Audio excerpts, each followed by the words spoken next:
you.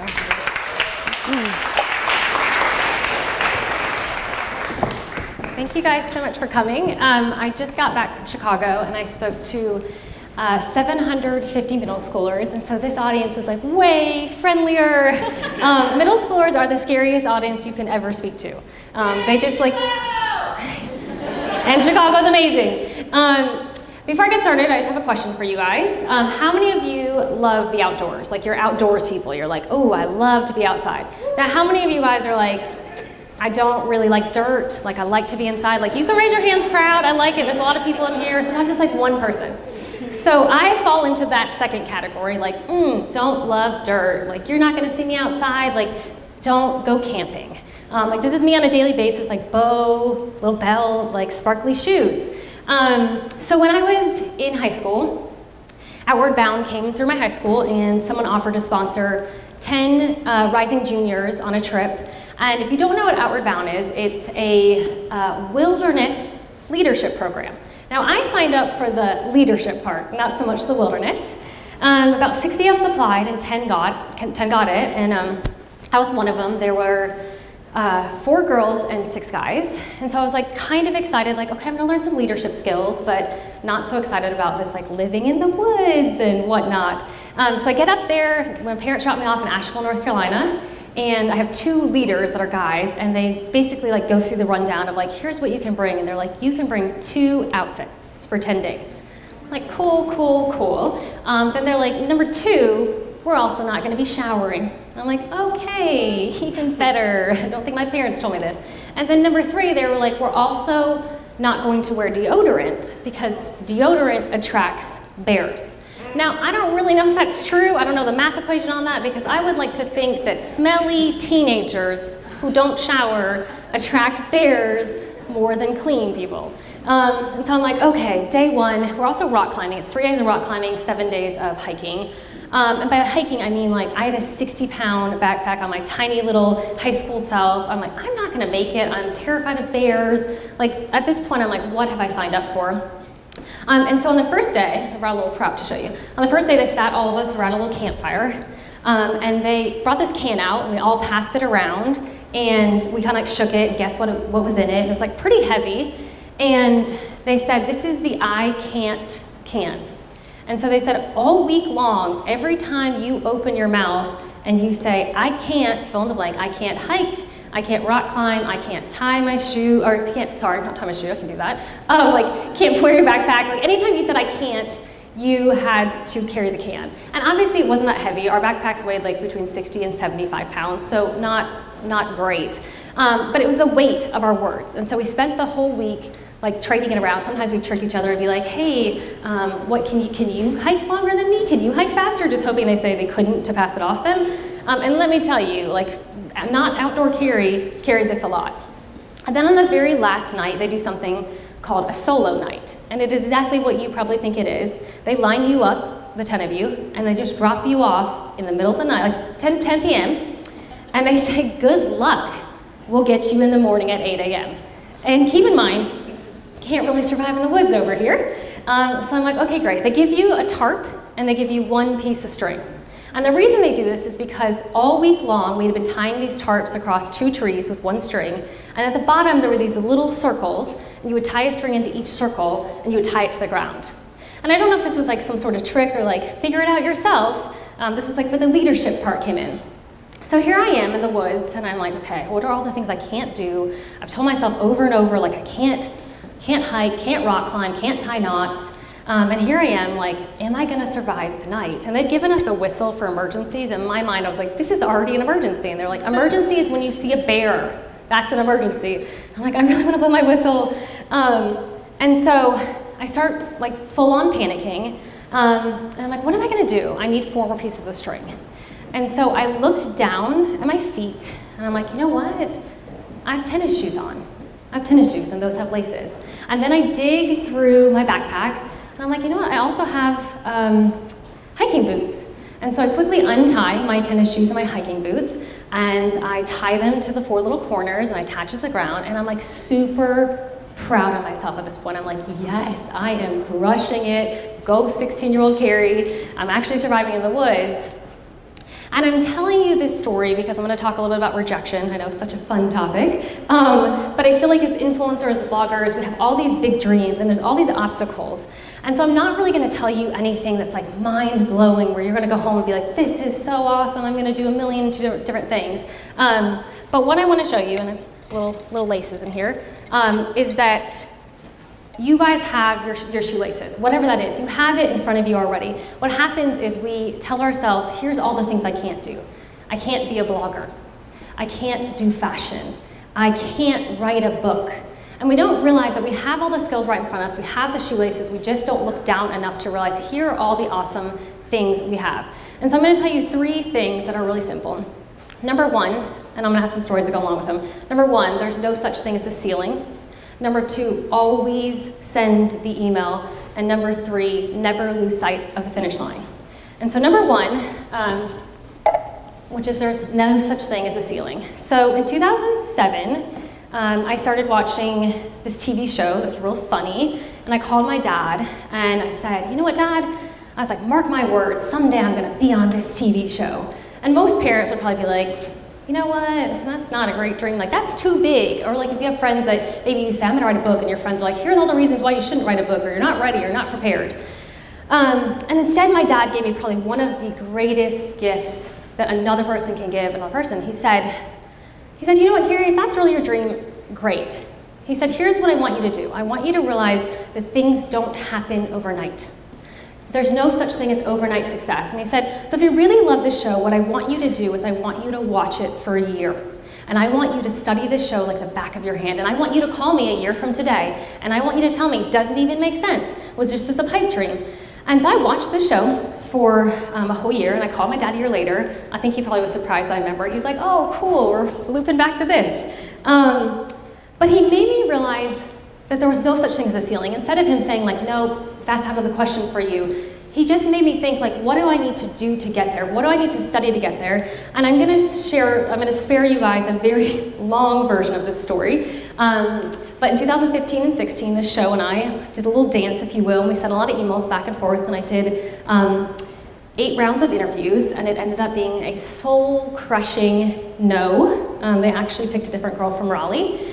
But I'm glad that I did it. I look back and go, I had 8 shots, 8 more than most people have, because I actually stepped out of my comfort zone, actually did what my dad said, hey, you studied it for a year, I knew what to say to them, and I took a chance. And so after this soul-crushing no, I mean, like how many people have ever had like a soul-crushing no, right? Okay, yes, painful.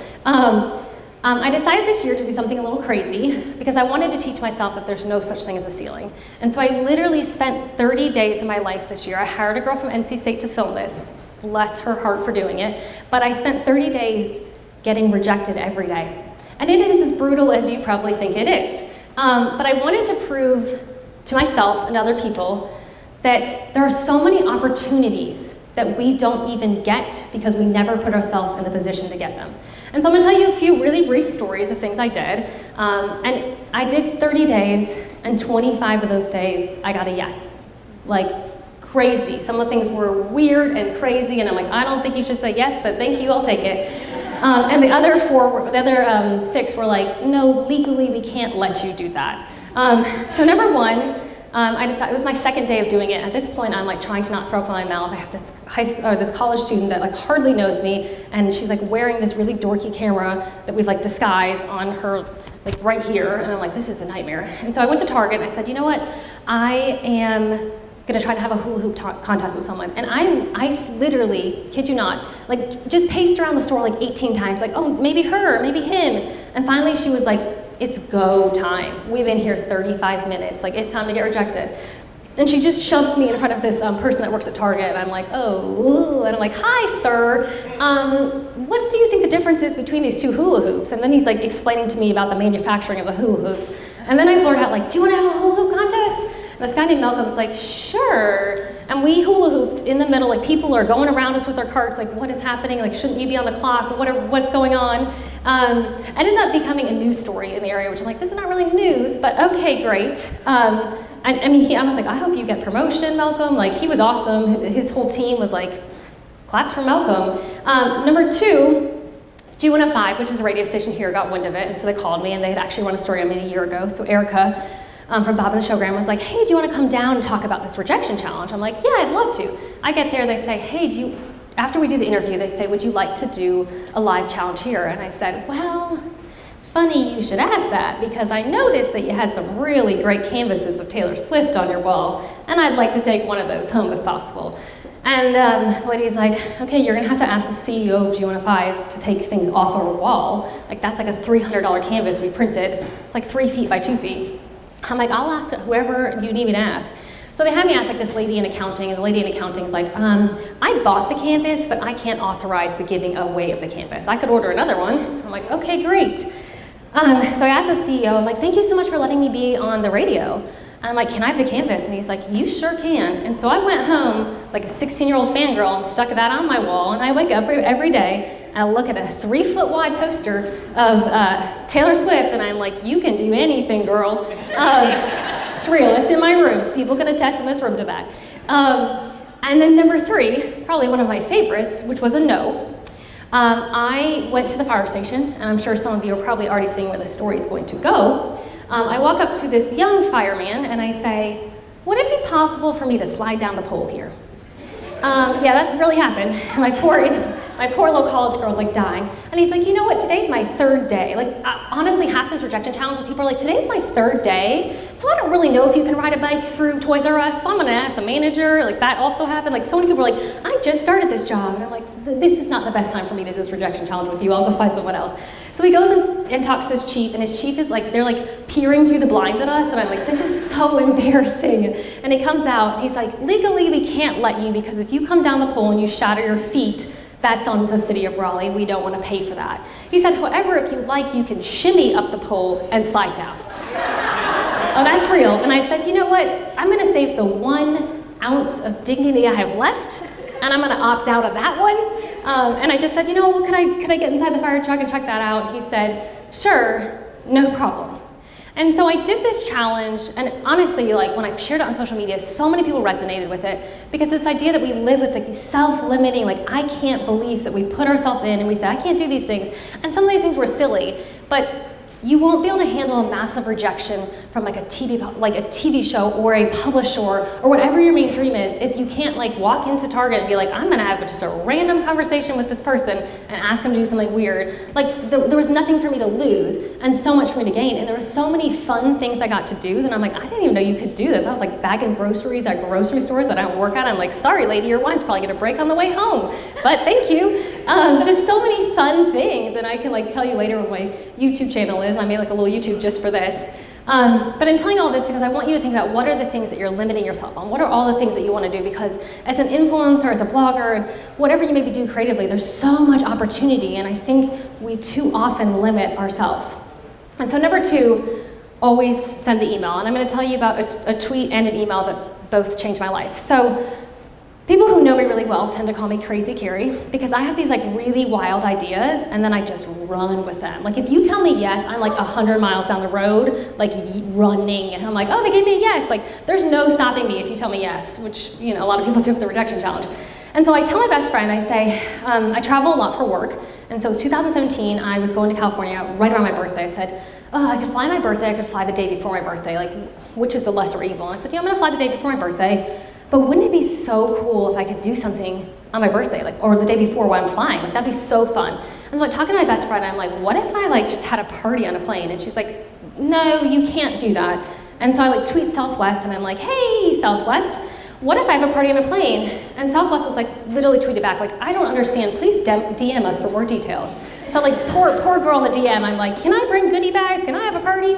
And I'm a rule follower with like a side of rebels, so I literally Instagrammed them, Facebook them, called them on the phone. I'm like, okay, I need to get a yes. And here's the thing, they didn't like blatantly say like, yes, you can have a party. But they also did not say no. And if you do not give me like a hard, fast, bold no, it's a yes. And so that's real. So I like pack all these goodie bags, 185 goodie bags, which I did not calculate the size. So I'm like carrying this massive like duffel bag to the airport. And I used to have plane anxiety. This is actually the flight that changed the anxiety for me. So I want you to just envision me carrying more than my body weight in goodie bags and then like anxiety. And so I'm like at the airport like this. I'm like, oh my God, I'm trying to not panic. I'm like, oh, like they didn't even let me, the lady was like, I'm sorry, you're too early to go through. Like you can't go through, you can't check your bags. And then she saw me pacing and she's like, never mind, I'm gonna send you to somebody else, come on down. And so I sit next to this guy named Mitch. We're like having a very normal conversation. And like just, you can tell I'm a little anxious. He's like, are you anxious? I'm like, yeah, a little bit. Oh, I'm about to freak out on the plane, just you wait and see. And at one point they announce, hey, the flight's full. And Mitch is like, ugh, the flight is full. And I'm like, I'm so excited. And then I proceed in the creepiest possible way to unzip my bag and say, I'm gonna have a party on this plane. And I watch Mitch's eyes like register like, oh, you're insane. You are crazy. No. And he's like texting his wife probably like, I chose the worst human. There's 175 people and I chose the worst one to sit next to. And he's like trying to abort, but then you can tell I'm struggling, so he feels bad for me. So he's like, hey, Carrie, why don't I carry your bags on the plane? And like TSA is like going on overhead, like, don't give your bags to strangers. And Mitch is like, it's fine. I'm like 20 people ahead of you in line. Like, look, I'm A40 and you're B2. And I was like, fine, you can carry my bags. It was a giant bag with hearts all over it. And I'm like, good luck, you've got a lot of muscles. It doesn't look like you own a bag like that. I watched him just carry it through. And my favorite part about this whole story is that Mitch told me he was gonna save his seat. So I get on the plane, he's like, I'm gonna save you a seat, I'll put a bag in it. I get on the plane and Mitch is in row 12. I'm in row 15, because Mitch knows better than to put me in row 12 with him. He's like, you are not my problem this flight. And then I proceed to tell the flight attendants, like, I was like, I brought goodies for everyone. And the flight attendant's like, I'm sorry, what? And I'm like, oh, someone didn't tell you I was doing this, clearly. And he's like, well, we don't have a plan for this, so I'm gonna need to have a team meeting in the back of the plane and we're gonna get back to you. And so I like kind of think they forget about it, and then all the flight attendants come to my seat at one point, and they literally announce, and I'm sitting next to this sweet older couple who I haven't said anything to them about this yet, and they literally like, it's party time. And I'm like, okay, oh goodness. And then I kid you not, I find myself all of a sudden being like, a flight attendant. Yep, I was a flight attendant. Like they were like, hey, would you like to pass the goodies out? Great. Like someone was in the bathroom this whole time and they come out and there's like a girl that doesn't work for the airline, like just touching every person on the plane. And I'm like thinking, if TSA finds out about this, like no more flying for me ever again, blacklisted. And the flight attendants are like loving it. They're like on the intercom, they're like, and I was flying to Vegas, so like, let's keep in mind also that everyone had like 18,000 drinks. Like I have a video of everyone saying happy birthday to me and the person behind me, I'm like, I don't even think you're mentally on this flight. Like he was the one who pushed the button during turbulence because he needed more alcohol. And they brought it to him. I'm like, no, that's encouraging bad habits. But no, he can wait 5 minutes. And you know, it was one of those things where, and honestly, it's still to this day, I get emails from people about this. People like say, how did you get over flight anxiety? How did you do this? And the thing I loved about this flight so much is like, it was the first flight I'd ever taken where like I actually acknowledged every human. Like I didn't put my earbuds in and say like, ooh, let's all pretend we aren't here together.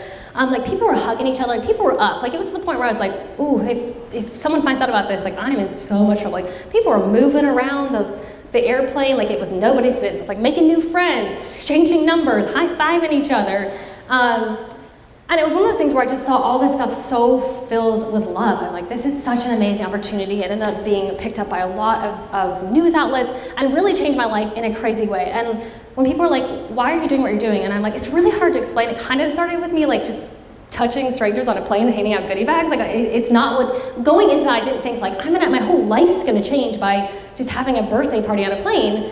And so it's one of those things where we hesitate. I know I've talked to so many friends and like, I really want to email this person, but like they're too big or they have too many followers, or what if they think I'm silly, or what if they don't want to help me, or what, and we have all these what ifs. And so for me, it's like, send the email, send the tweet. You have no idea what happened. I went in hoping that I'd be like anonymous and I wanted to put the bags on the plane, like before anyone saw me, and the flight attendants were like, you're gonna be a flight, like they gave me like wings. I'm like, what is happening? And now I obviously with Southwest, and I obviously love Southwest a lot. And I'm gonna tell you one more story about an email that actually changed my life more. I had an email from a lady named Julia 4 years ago that she sent me, and she said, hey Carrie, I saw that you sometimes offer like business advice or whatever. I see you're coming to California, will you give me business advice? And I said, sure, just email me in a month and I'll be out in California and I'd love to meet with you. Fast forward, I get out to California, I get an email from her. She said, hey, slight change of plans. My daughter's actually in the hospital, can you just come there? And I'm like, okay, maybe I missed something. I get to the hospital and I'm walking on the 4th floor, and the 4th floor is the pediatric cancer floor. And by the time I get to California, her daughter has been diagnosed with stage 4 cancer. And she and I talk, a complete stranger, I'm going to a complete stranger's room and being like, I'm so sorry, we're obviously not gonna talk about business because your child is now so sick and you don't have any preparation for this. And 11 months later, I get this, I go to California every year, so 11 months later, I get this text message that says, Bailey's not doing well, she's now in hospice. And 5 days before I fly back out to Los Angeles, I got a text message that says, Bailey is no longer alive. And I didn't know a lot about childhood cancer, and because I had Bailey in my life, which was her daughter's name, I started learning about childhood cancer, and that same summer I saw a story about a little girl named Shelby, and Shelby had these beautiful blue eyes, and her parents wrote on Facebook, no one matches her on the bone marrow registry. And I'm like, oh my gosh, I have such empathy, I love kindness, so I sign up immediately, and I forget about it. And 2 years go by, and my dad calls me one day, and he says, hey, I have a spam voicemail on my cell phone for you. I don't think it's real, but I just wanted to let you know what it says. And I said, what did it say? And it says you matched a 41-year-old male. Do you want to save his life? And I said, oh, Dad, I don't think that's spam. I think that's real life. I called back immediately. I called the bone marrow registry. They said, yeah, you've matched a 41-year-old male. And to make the long story short, because bone marrow is very complicated, you have about 60 days to match. And they have to match back with you in 60 days, or you kind of just split and go your own way. So on day 60, they call and they say, we have 2 things to tell you. They say, number 1, you're a perfect match, which doesn't happen. You're a 10 out of 10 match, doesn't happen that often. And they said, number 2, unfortunately, due to his illness, he's not gonna be able to receive it.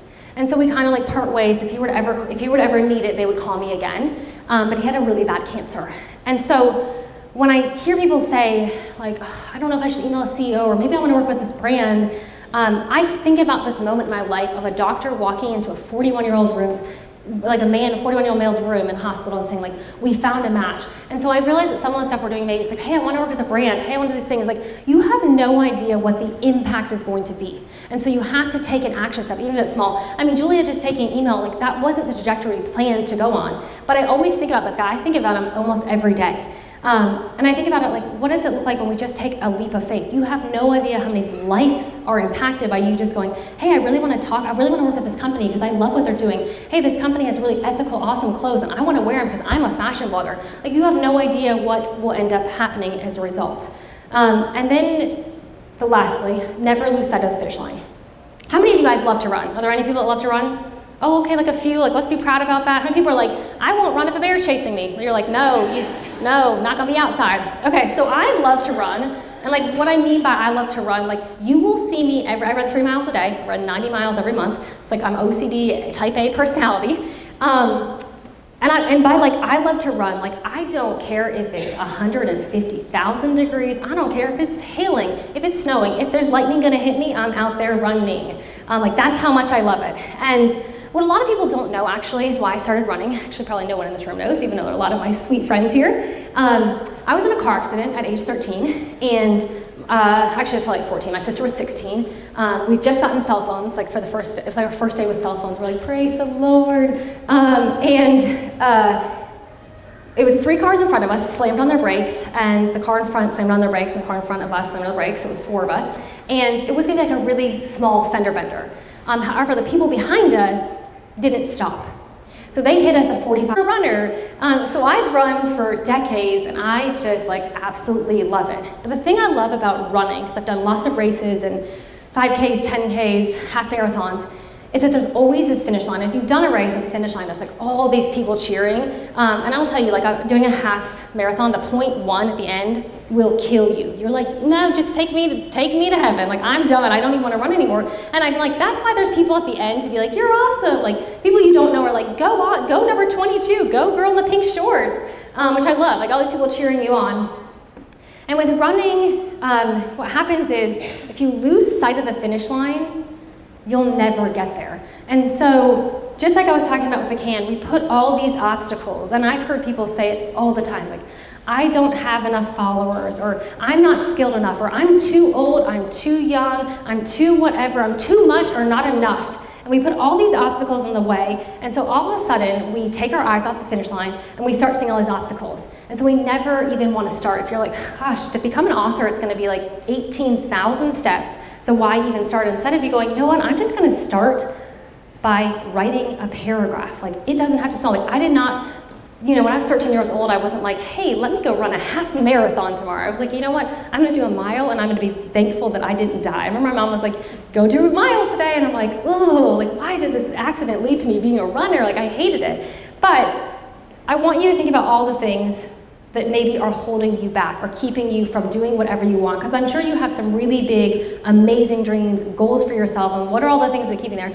Because I truly believe that there are two kinds of people in the world. There are people who are like, you know what, I only see the finish line. They're like, that is the end goal, and I don't care if I get knocked down 82 times, I will get up every single time. And then there'll be the people that only see the obstacles. You can't even see the finish line because you've put, and sometimes we do them ourselves. Like, we don't have, like, there's like not very many obstacles, and we're like, well, I'm not deserving of it. And so all of a sudden we put all these obstacles in front of ourselves. And so all the things that we self-limit ourselves, you know, we're like, I don't want, you know, we don't want to get rejected. We don't want someone to tell us no. We don't want to like cry ourselves to sleep because we're like, we didn't get it. And so whatever your main thing is, whatever you're like, I really want to get to there. I want to be a full-time blogger. I want to be an influencer that goes on like vacations that are paid for and I get to take awesome photos. Like, whatever it is, you're going to have to do a lot of running and a lot of falling down and a lot of like getting back up, and you're gonna have to realize that there's no such thing as a ceiling. There's no one who can say like, no, you're not qualified. Like, you get to decide how big you're going to dream. Like, you get to decide if you're going to like have a party on a plane. Like, you get to make the decision. You get to decide if you're going to write a book. You get to decide if you're going to become a blogger. And yes, there are going to be plenty of things that come in your way. But if you think about it for a moment, think of all the like movies you love and all the people that, you know, write, like, you know, J.K. Rowling, like, where would the world be without Harry Potter? And so there could be someone in this room where like that's your next thing, but you have to get out your own way. You have to like tie your laces up and you gotta start running. And so I have a challenge for you, because I'm about to be done, because you all are like, I want a taco, I'm ready to eat, and I don't blame you, I'm keeping you from the tacos. But I have a challenge for you. I want you to find someone new, because there's like a lot of friendly, amazing faces in here, and I'm sure you like came with people that you know, and it's so easy to be like, I'm with my people, I'm staying with my people. But I want you to find someone that you don't know. I want you to introduce yourself to them, and I want you to just like say like, what do you want to do? Like, what's your big, crazy, wild dream? Like, where are you going? Like, what is your finish line? And I just want you to encourage them in that. So that is all I have for you guys today. But thank you so much for coming. I'm going to turn it back to Heather, and then I think we can have tacos.